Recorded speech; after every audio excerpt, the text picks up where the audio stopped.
Mahigit 100 holiday food items ang nagtaas ng presyo base ho sa price guide na nilabas ng Department of Trade and Industry.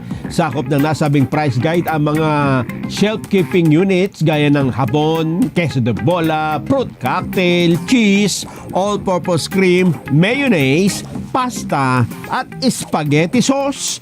Ang presyo ng hamon mula 170 pesos naging 920. Grabe naman.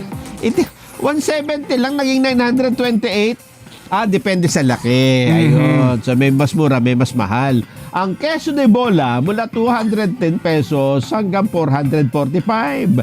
Nasa 61 pesos naman hanggang 302 pesos ang presyo ng fruit cocktail. Habang ang queso, 56 pesos hanggang 310. Ang presyo ng all-purpose cream, 36 pesos hanggang 72 pesos. Mayonnaise, may 20 pesos. Mabibili kayo sa kutsara. At meron ding hanggang 245 pesos. Nasa 121 naman na SKU ang walang pagbabago sa presyo. Habang 13 ang nagkaroon ng price reduction. Mananatili ang presyong ito hanggang matapos ang taon.